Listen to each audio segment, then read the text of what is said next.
Excellencies, dear colleagues, good morning, good afternoon, or good evening to who is with us on WebEx and to who is now joining us on the other platforms. We have the pleasure to welcome you today for an executive briefing on the fourth meeting of the Conference of the Parties to the Minamata Convention on Mercury, ahead of their first online segment, which will take place the first week of November.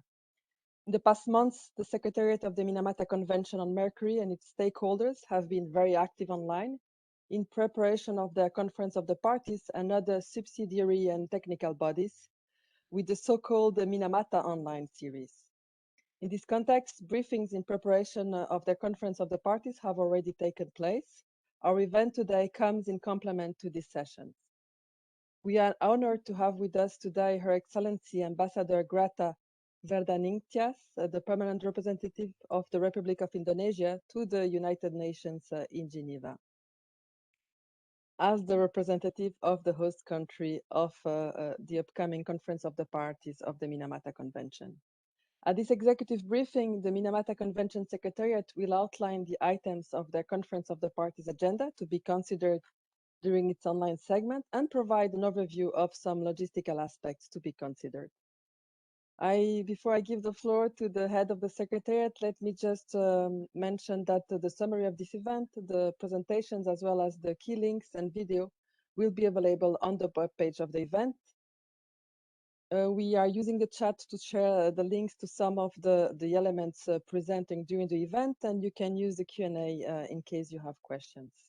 With that, I have now the pleasure to turn to Monica Stankevich, the Executive Secretary of the Minamata Convention on Mercury, who will be chairing this event. Monica, over to you. Thank you so much, Diana. Good day, everyone. Madam Ambassador, Excellencies, ladies and gentlemen, dear colleagues. Welcome to the briefing on the fourth meeting of the Conference of the Parties to the Minamata Convention on Mercury.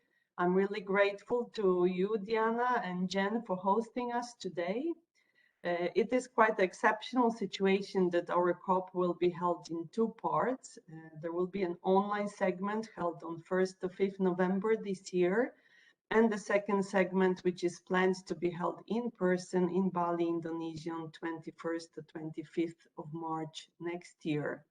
The briefing today focuses on the online segment, which will be in less than 2 weeks, and my colleagues from the Secretariat will present to you the latest and important information about this segment.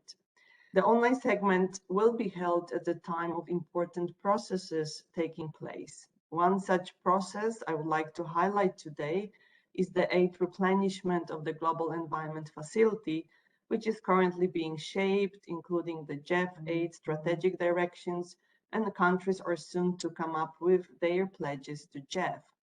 Timely and effective implementation of the Minamata Convention relies on its financial mechanism, consisting of two distinct but complementary parts, the GEF and the specific international program administered by the Convention Secretariat. Convention is still young and the needs are vast. The needs are not about filling in gaps in the implementation, but often about starting the implementation. They are about phasing out mercury added products that we often use in our daily lives, and phasing down of mercury in use in industrial processes. It is about controlling emissions from major industries, such as coal-fired power plants, cement clinker production, non-ferrous industries, and waste incineration facilities. It is about reducing and eliminating use of mercury in artisanal and small-scale gold mining and controlling trade of mercury. As I mentioned, the mercury added products and processes which use mercury, let me also mention that there are 3 proposals to amend the annexes to the convention on those issues that are put forward by parties, by Africa region, by Canada and Norway, and by the EU and EU member states. So this is also showcasing that the parties are paying attention to the convention to ensure that its provisions are relevant and up to date. And these proposals will be considered by the 4th meeting of the Conference of the Parties. A sizable fund allocation to implementation of chemicals and waste conventions will lead to immediate and concrete reductions in mercury and is simply necessary also to contribute to a successful implementation of other conventions that Jeff served. Let me also use this opportunity and invite you to attend a side event which will be focused on financial mechanism of the convention during our COP, which is put together by the secretariat, partners and countries to showcase what we have achieved so far and what will be or should be the next steps. The Secretariat has been closely collaborating with the President of COP4, Madame Rosa Ratnapari, to prepare for the two segments of our Conference of the Parties. And here I would like to express my really deep appreciation to Indonesia, our host country, for a great support and commitment to the convention. Taking the circumstances of the pandemic, the commitment of the Indonesian government to hold the second segment of COP in person and in a safe manner really stands out and has been a solid basis of our plan to achieve a concrete and tangible result of the COP in the coming months. I'm glad we have Ambassador Grata Vardanintas with us today, so we can hear from you, Madam Ambassador, directly about the Indonesian contribution and leadership. So let me invite you to deliver your opening remarks. Madam Ambassador, the floor is yours. Thank you so much, Monica, the Excellencies, distinguished participants, ladies and gentlemen. Good morning from Geneva. Good afternoon and good evening to those participating from other places and other different time zone. First of all, allow me to express my sincere gratitude to the Secretariat of the Minamata Convention and the Geneva Environment Network for organizing this briefing. On behalf of the Government of Indonesia, I would like to extend my appreciation to the Secretariat for its continued support and close cooperation in the preparation of the COP4.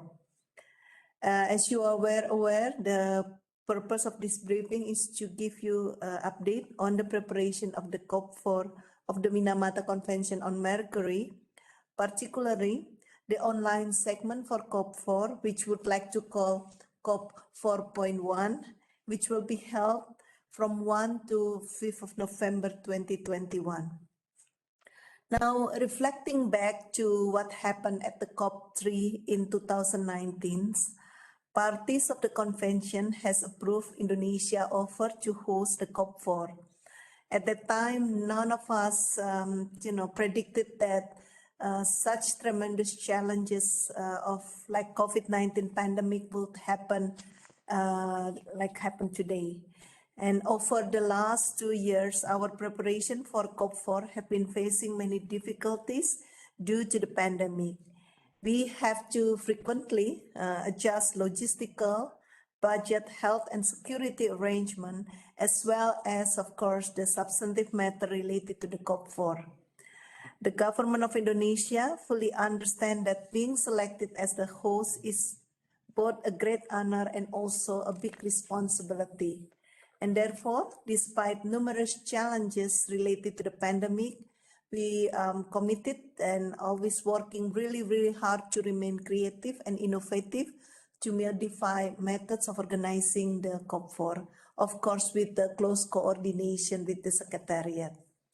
Now, as agreed by the Bureau, the COP4 will be organized in two parts. The online segment, or what we would like to call COP 4.1, will be held from the 1st to the 5th November 2021. And the in-person meeting in Bali, or COP 4.2, will be held tentatively in March 2022 in Bali, Indonesia. The online segment will discuss relatively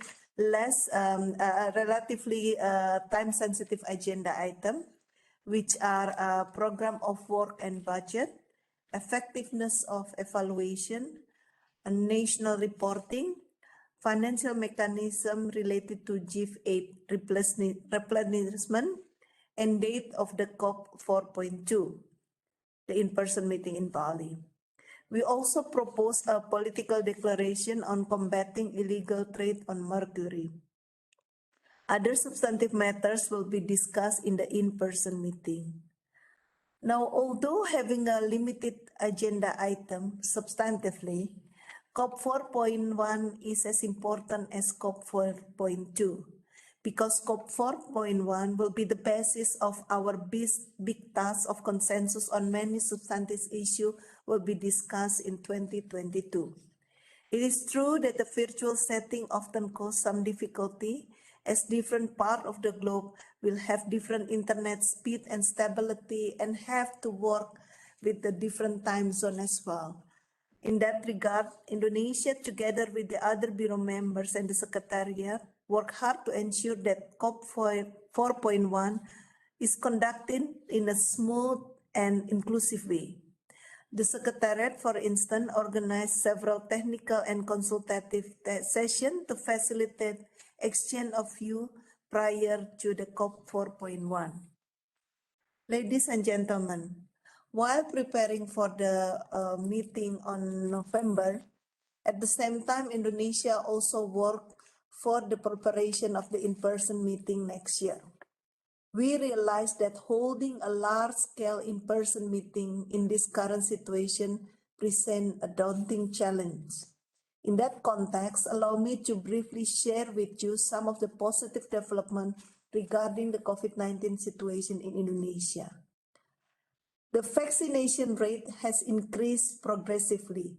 Approximately 180 million of Indonesian population have received at least one dose of COVID vaccine. The COVID cases are decreasing in Indonesia. The current cases are around 5.7% per 100,000 population. It is declining by more than 50% in the last 2 weeks. Daily average cases for 100,000 population are much lower than many countries. We believe by the time of the COP 4.2 in 2022, COVID cases will be under control so that travel restriction could be lifted step by step by then. And starting from the 14th October 2021, this year, actually, the government of Indonesia gradually reopened Bali, where the COP 4.1 will be held. We will open Bali for international flight. We will welcome delegates to Bali, but at the same time will impose rigorous health measures, such as requesting delegates to get vaccinated and shows negative PCR test upon arrival to Indonesia. Indonesia will also continuously consult the Bureau, Secretariat, and other relevant organizations such as WHO in setting up health procedure to ensure health and safety for all, and at the same time, try to facilitate inclusive participation of all parties and observers to the meeting. Excellencies, ladies and gentlemen, the pandemic should not stop or weaken our effort to eliminate mercury. It is our collective obligation to contribute to ensuring health and well-being of our future generations by phasing out mercury. And that is why, despite all the challenges, Indonesia stands ready to work together with others and lead way for a free mercury world. I wish this event a productive and successful one. Thank you. Back to you, Monica. Thank you so much, Madam Ambassador, for these encouraging words, and I would say encouraging latest information about the current COVID situation in Indonesia, and also the plans and what you expect can be achieved by the time of the second segment of COP.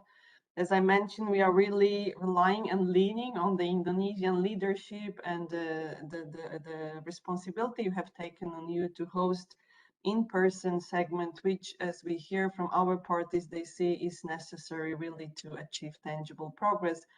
And as you also have said, both segments are important. They are connected one to another, and the success of the COP starts already on the 1st of November, I would say. Thank you so much again and for being us today. And then let me then maybe invite my colleagues in the secretariat to proceed with presenting the relevant and important details of the upcoming segment. So those who are with us today, participants, can get the first-hand information about how we are organizing the event or the segment, the COP, and what it will be about.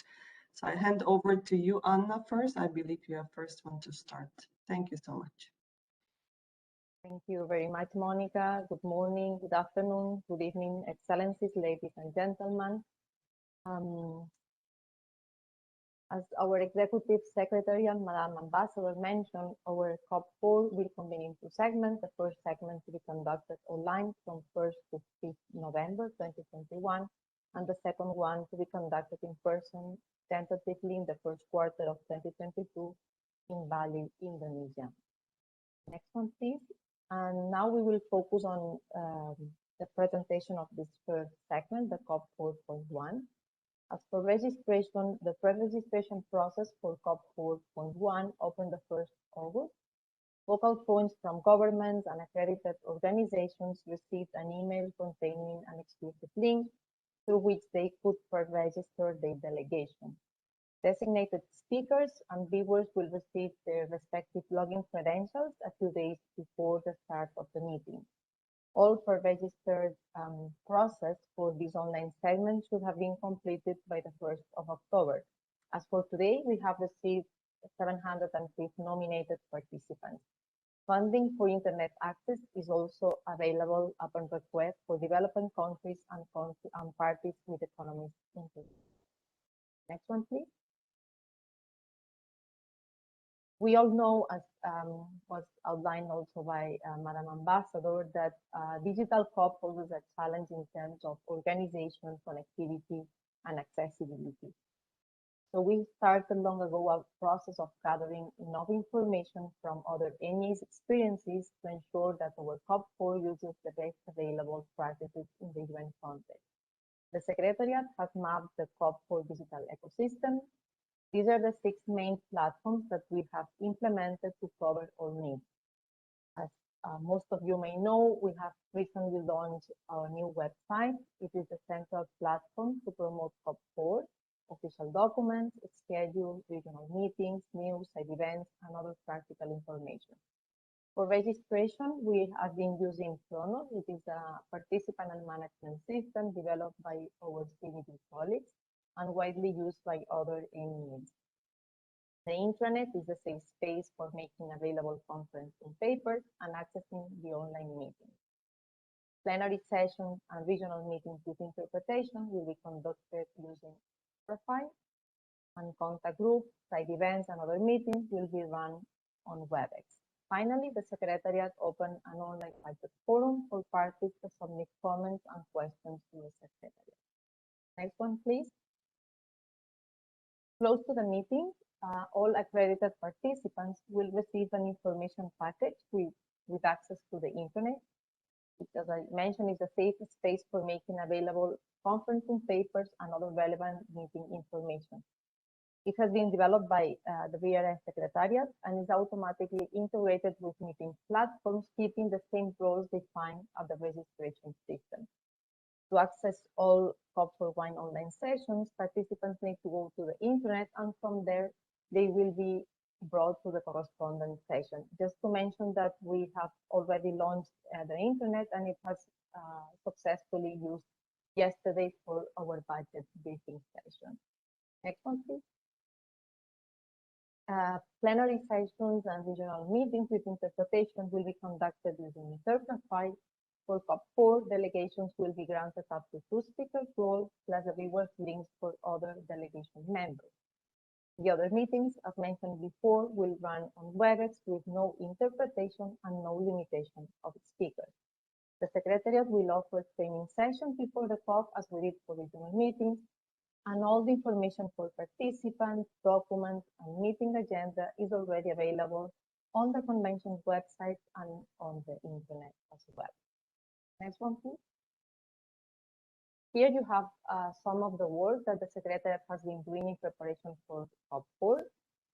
There have been some briefings on documents tabled at COP 4.1, online regional preparatory meetings, information session on program of work and budget, other preparation webinars like those related to national reporting, and technical sessions on the use of online platforms.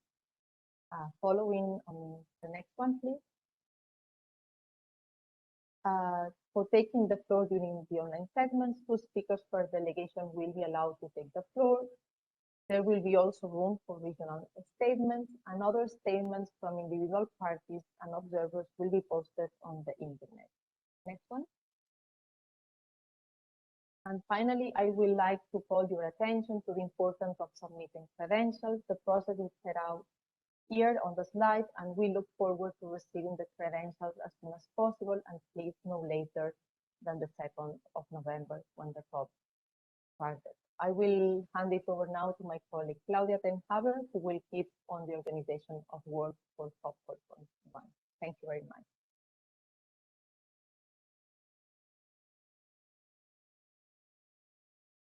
Thank you, Anna. I will now, with my colleague Marianne Bailey, take you into some of the substance of what will be on the table and discussed at 4.1. So with the next slide, let me first outline that we have prepared COP 4.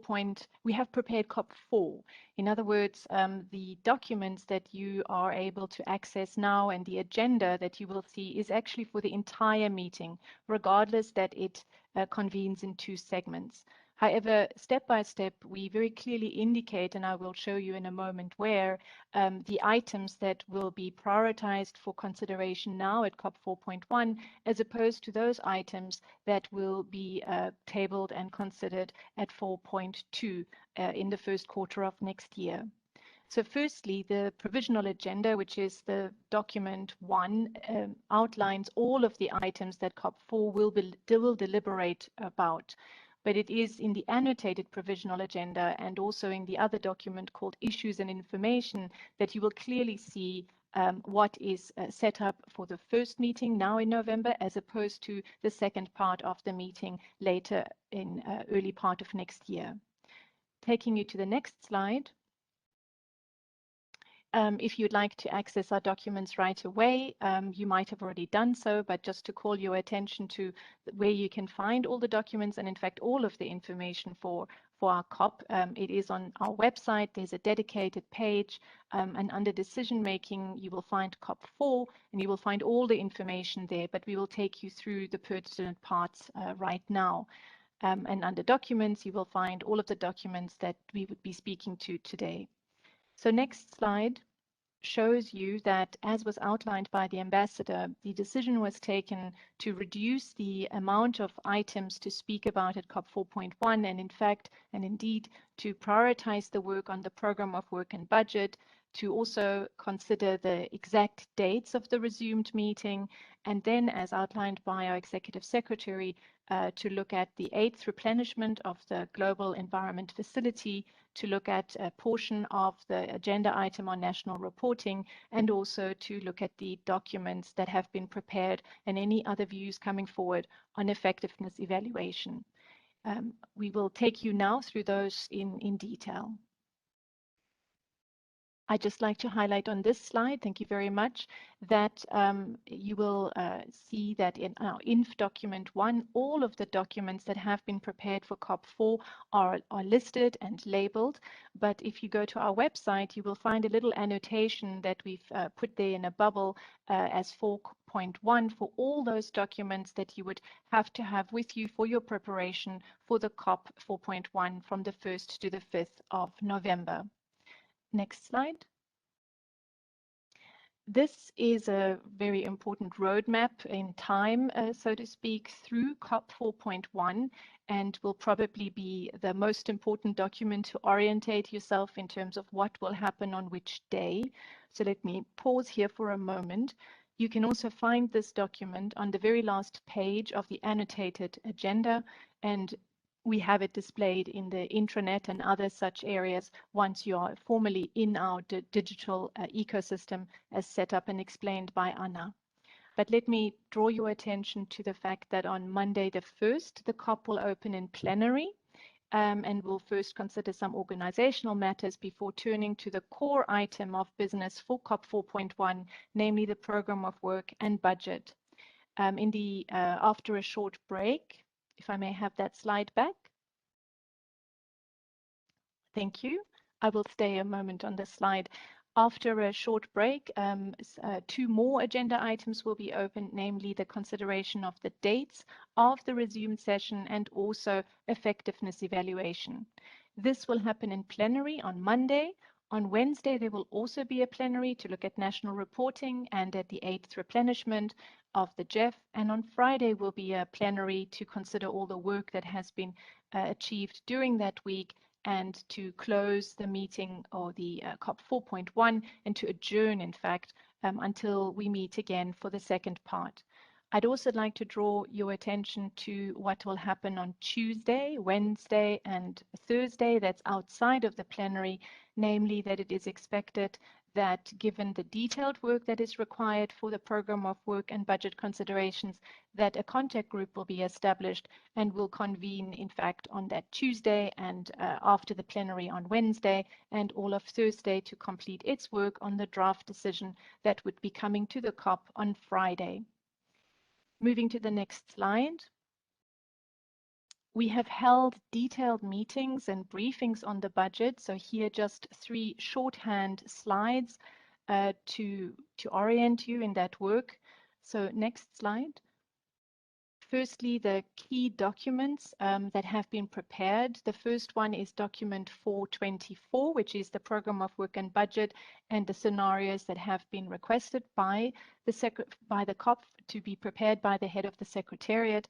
And this document would need to be read in conjunction with INF 21 and also the budget activity INF 22, the budget activity fact sheets. So these 3 are the core documents that parties are now considering in their preparation for COP 4.1. These documents have been available for some time, in fact, from the 2nd of August, because all financial documents are to be available to the parties 90 days before the COP opens. Next slide.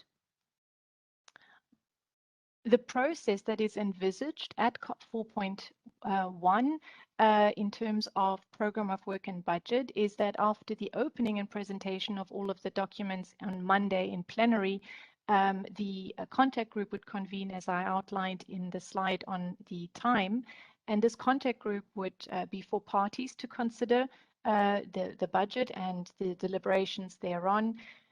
Just to note that this will take place in WebEx and not in Interprify, where the main plenary will be held, and it will be in English only, while the main plenary would be in all UN languages. And the main purpose of course, the contact group is to complete the consideration on the proposed budget for 2022, that is the very next year, the first year of the next biennium, and possible elements of the following year, that is 2023. For that decision then to be tabled on Friday, the last day of the COP 4.1. And next slide.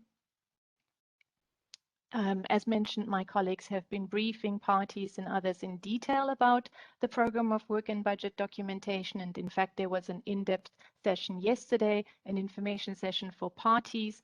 There is also for parties an online budget forum where they are invited to consider the documents as well as to put forward any questions or queries or clarification needs that they may have to understand further these documentations. And this is to support parties as, of course, it is more difficult to deliberate in an online setting. And so we've tried to make many possibilities available before the COP even opens for clarifications and for explanations. Please make use of this budget forum. It is still open until the 22nd of October. The Secretariat watches the forum very actively, and as soon as a question comes in, the Secretariat would like to be able to reply to that. There's a small screen shot of the online forum. It requires parties to log in through their link that has been sent to them as nominated delegates. So it is a secure forum for parties to deliberate on the budget. With that, we move on to the other items that are on the agenda for 4.1, and I would like to hand over to my colleague Marion Bailey, please.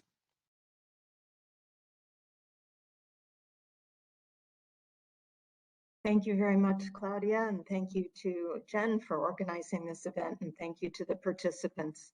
One of the items at COP 4.1 in the next slide is on the Global Environment Facility. As Monica mentioned in her remarks earlier in this session, the Global Environment Facility is one of the two parts of the financial mechanism of the Minamata Convention. And the other part is the specific international program.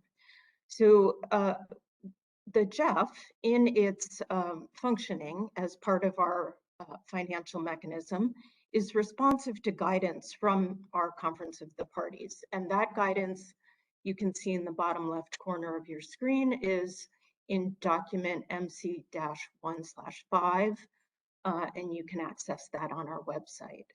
So in the next slide, at COP 4.1, the Bureau considered it very important to talk specifically about the 8th replenishment of the Global Environment Facility Trust Fund, because that replenishment process will guide funding to individual projects, including projects undertaken by the GEF in its role as part of the Minamata Convention financial mechanism.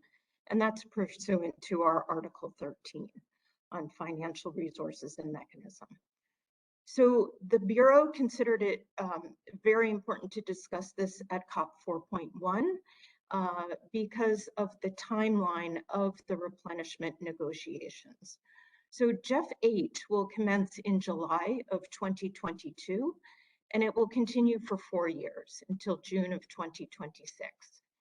And the negotiations are going on now within the GEF Assembly, and those negotiations will determine the resource allocations as well as the programming directions for GEF 8. And then the GEF Council would be expected to take up the outcome of the Assembly's deliberations in June of 2022 in a decision to open GEF 8 the following month. Now, we have just had, the GEF has just held its second replenishment meeting. That was just a couple of weeks ago.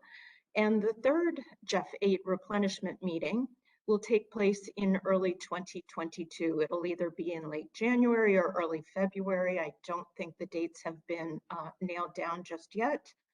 And that will finalize the strategic positioning and programming directions document. So we have prepared 2 documents for our parties to consider this issue. The first is document 4/10 that explains the replenishment process and its relevance and connections to the Minamata Convention. And the second is INF 8, and that sets forth the full August 30th draft versions of the programming directions document and the strategic positioning framework document. And I'll talk about both of those in just a moment. But first, I want to point out at the bottom of your screen, you can see the graphic. That shows not GEF 8, because those decisions are not made yet, but it shows GEF 7 portfolio distribution by resources to focal areas.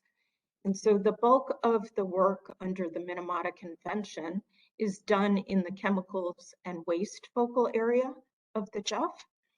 And as you can see in the graphic, it's in GEF 7, it got about 15% of the resources in the total GEF 7 replenishment. So in the next slide, I've talked a little bit about the timeline of this negotiations process and the importance of our parties discussing it now and engaging. And I do want to make the point that the engagement is particularly relevant in the context of parties' national processes and their coordination at the national level and through relevant national and regional processes to prepare for these replenishment meetings. And in particular, the meeting that will happen in late January, early February of 2022. So as I said, the information document provides information. In our cover note to the information document, we try to point parties and other readers to the relevant sections of this very lengthy set of documents.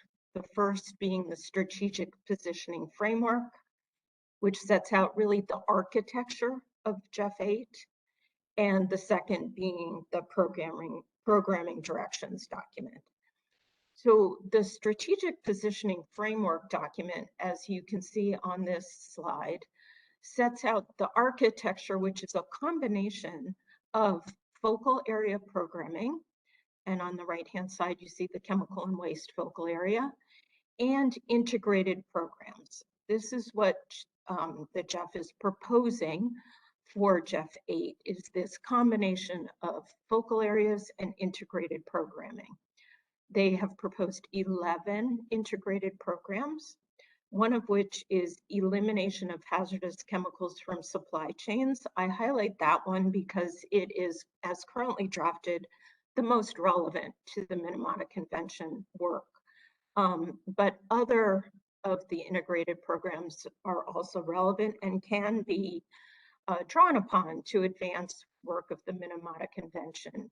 And of note might be the Blue and Green Islands integrated program, Sustainable Cities, the Amazon, Congo, and Critical Forest Biomes integrated program. And I would like to point out also global programs like the Small Grants Program and the non-grant instruments. Those are important to the discussions. So it's this combination of focal area and integrated programming that we would like parties to look closely at. In the next slide, I just want to highlight again, the chemical and waste focal area is where the bulk of our work would happen, and the integrated programs, which I've already pointed out. But here on this slide, you can see that the three objectives as currently drafted for the chemicals and waste focal area. So finally, wrapping up in the next slide, we have suggested that the Conference of the Parties may wish to take note of the information in these documents regarding the timeline, the funding priorities, and the draft programming directions, which are, as noted, subject of deliberations for the replenishment, and that parties may wish to make use of the information in the context of their national processes relative to the JEF replenishment.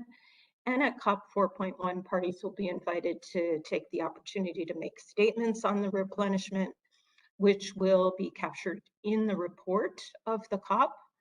And those statements can help inform the replenishment discussions ongoing and their national processes related to the replenishment.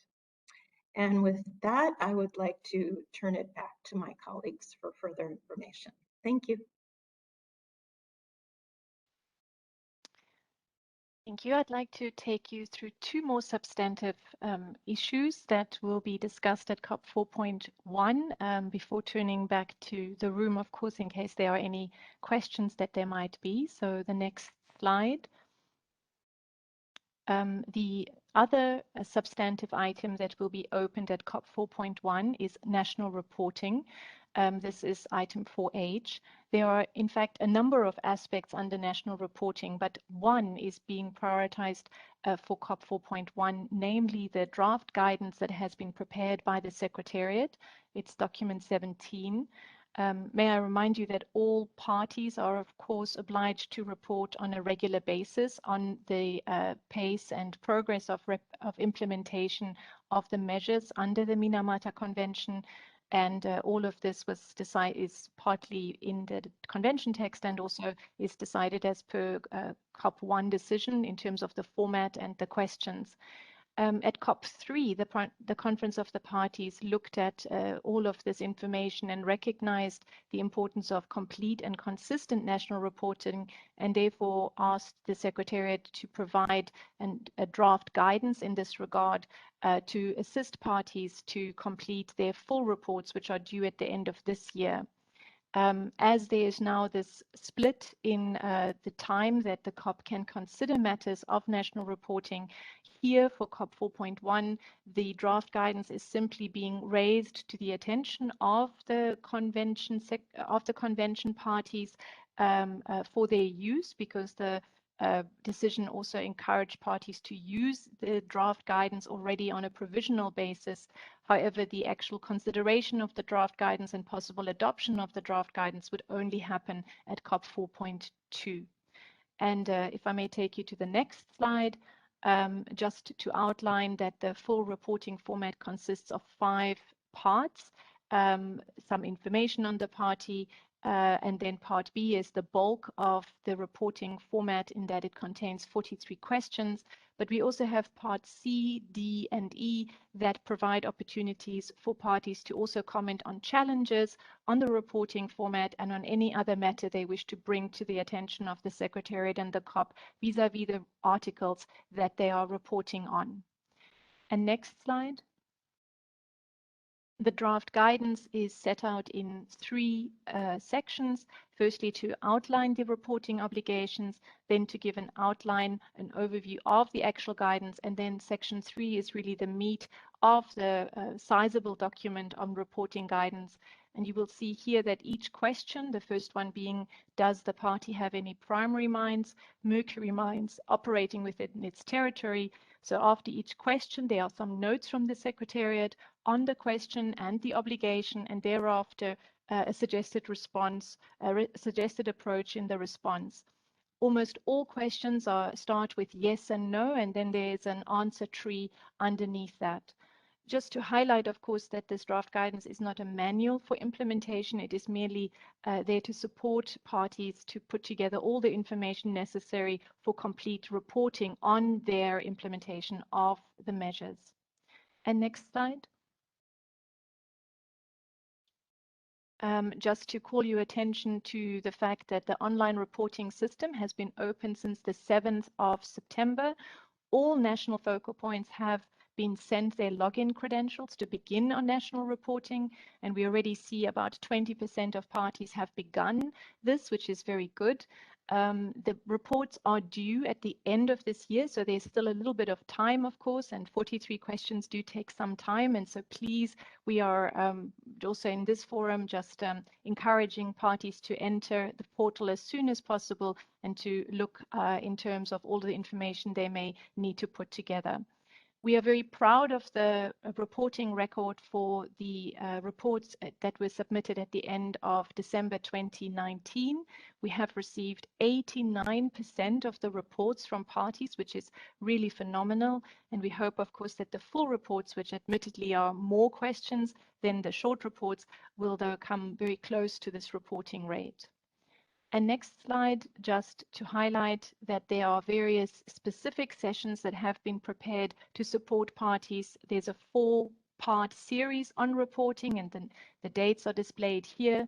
If you've missed some of them, you can look at the recordings and the materials of them, and also to put into your diary that on the 22nd of November, it would be 40 days to go until the deadline, and then the Secretariat is again available for very specific questions and answers in 2 time zones to support you in your journey to complete the national reports.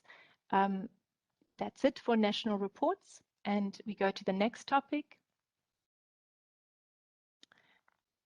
The other and the remaining topic that will be opened at COP 4.1 is that of effectiveness evaluation. This is a very important provision. It's Article 22 provision of the Convention, and work has been ongoing to put in place the arrangements for the first effectiveness evaluation since COP1. In other words, it's been a very long journey, a very detailed journey, and the COP is now at the stage to be able to build on all the work that has gone before to make its concluding and conclusions on how to proceed on the first evaluation. You will see on the left-hand side all of the documents displayed that have been prepared by the Secretariat. And just to recall that in the last decision in COP3, there was 3 areas of work in particular that were highlighted to be continued and completed or advanced through and by the Secretariat with parties in preparation of COP4. The first area of work is that of indicators for the effectiveness evaluation. The second is draft guidance on monitoring to support the overall exercise, and then also to draft 2 reports, one on Article 21 synthesis report, and the second one on trade, supply, and demand on Mercury.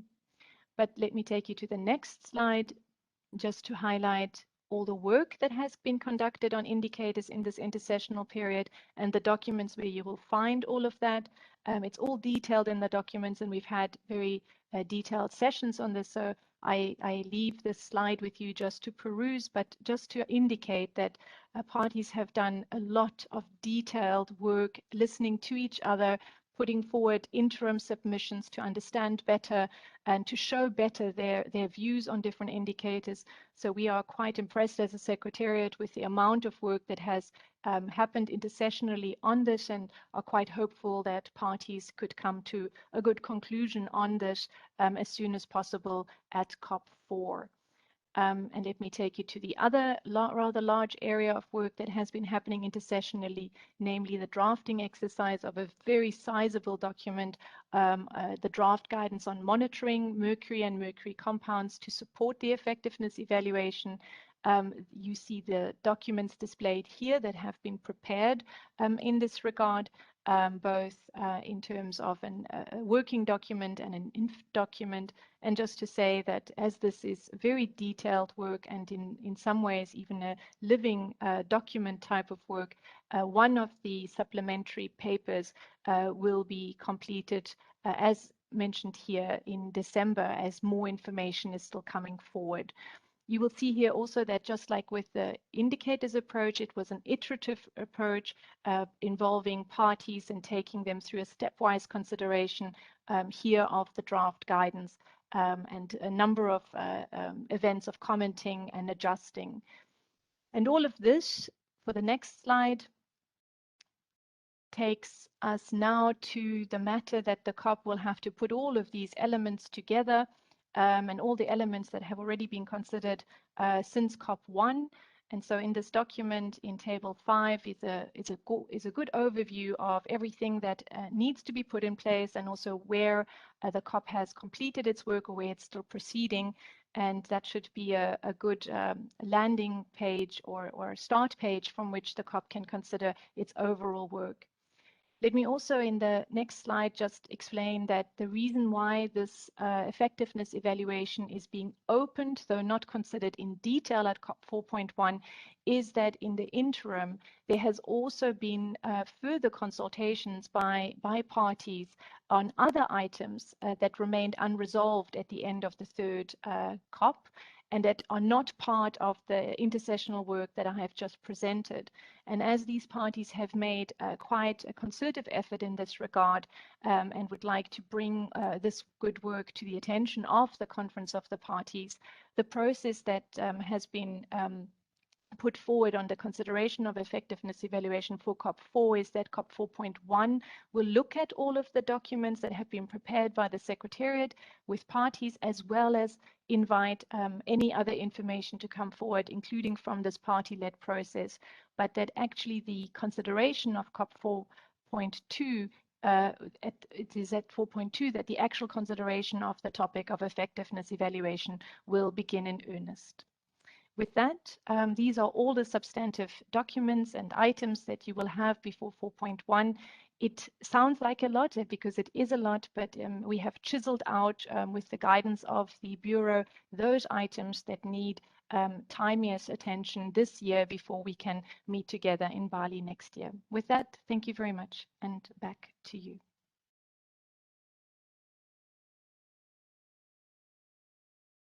Thank you so much, Claudia, Marianne, and Anna, for your presentation. We have 10 minutes now for any questions or answers. So I would like to now ask my colleagues to see if we have any questions arriving, so we could then use the time efficiently. And we have covered, I think, sizable material. So, so I will signal Diana if you could perhaps let us know if there are. There were a few questions on the declaration from Indonesia and on the side events, but most of this has been already answered in the chat. But just to remember to everybody who is with us online that the summary of this event, as well as the links presented, will be available on the webpage. So there you will find also the statement of Her Excellency that was delivered at the beginning of the event. There was so on the side events, I believe that when the question was raised, it was then answered through the presentation. But maybe on that point, you might want to come back.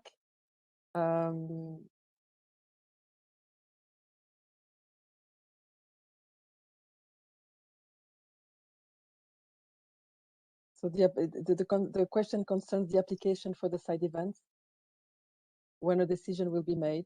So maybe just on that point to remind that part. Thank you so much for the question. Would any of my colleagues provide information on side events? Thank you. I'm not sure that I'm the best colleague to provide information, but I can say that the side events applications have been much more numerous than we had anticipated, and we are concluding them. And so it is expected that by the end of the week, we will know those that we can accommodate, as well as some suggestions of some consolidation of some side events. But the side events, if you look at our overall schedule, will convene either in the time just before the plenary opens on each of those days at 1 o'clock in Geneva, or it will be after the plenary each day from about 5:45 every day in Geneva, except Friday. With that, I think all of the side events would be mentioned by the end of the week. Thank you. Another point I wanted to mention, which I didn't mention in my introduction, is that as this first segment of the Minamata Conference of the Parties is taking place online, this is why we are hosting this executive briefing also online. But we all hope to be able, if the conditions allow, to go back to hybrid events, and we have already started. So this is also a point we wanted to raise, but we'll keep the hybrid format, allowing those who cannot be present in person to join this type of event.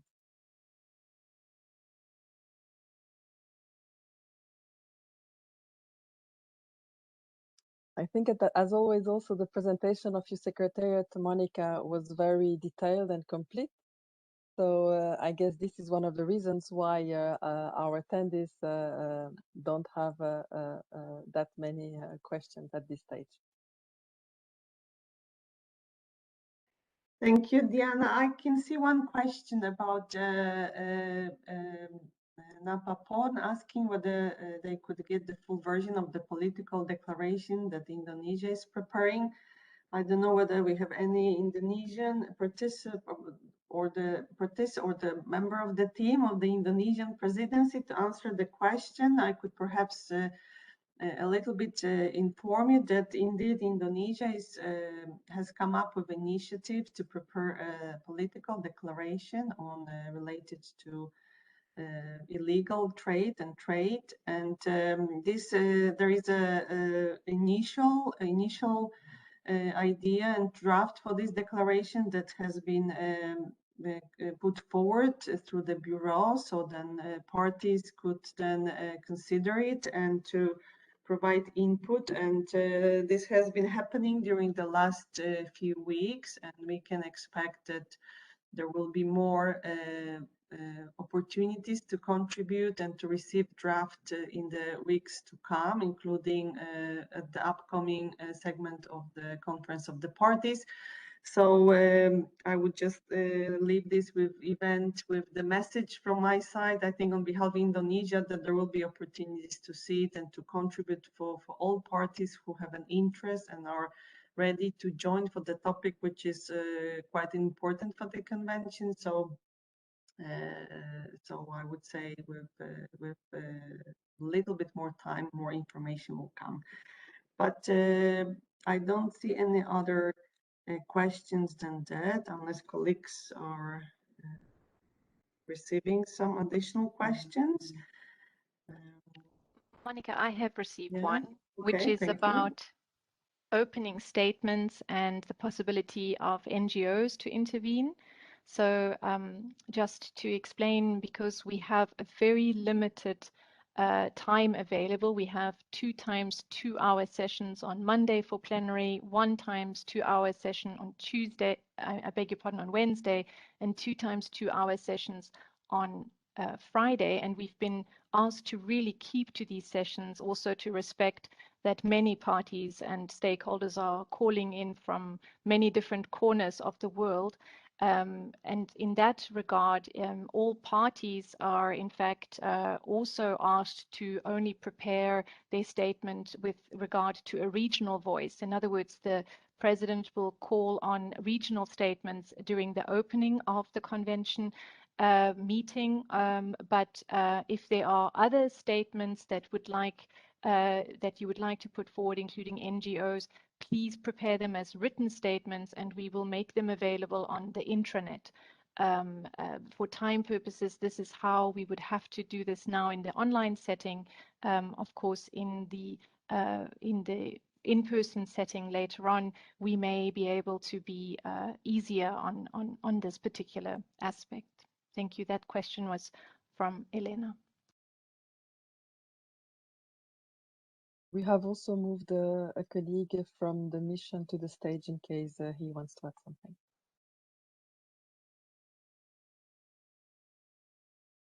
Right, thank you. Regarding the question about the declaration, during some regional meetings, we have circulated the draft declaration to national focal points and also delegates of each respective region. But if some of you haven't received the draft, we will do it. We will circulate the draft again, and hopefully we will have discussion during the sideline of COP 4.1 to get more inputs from delegates, together with the support from the secretariat. Thank you. Thank you so much, Avidya, for complementing my reply. I think you have provided a clear information. Thank you so much for that. I would like to check once more if there are no further questions. We still have 2 minutes. So perhaps if there is any additional question, we could still cover 1 or 2. Otherwise, I think we will be then closing the event for today. And let me thank all the participants and also presenters for your time. And I'm simply looking forward to meet you again at the online segment of the 4th meeting of the Conference of the Parties. Thank you.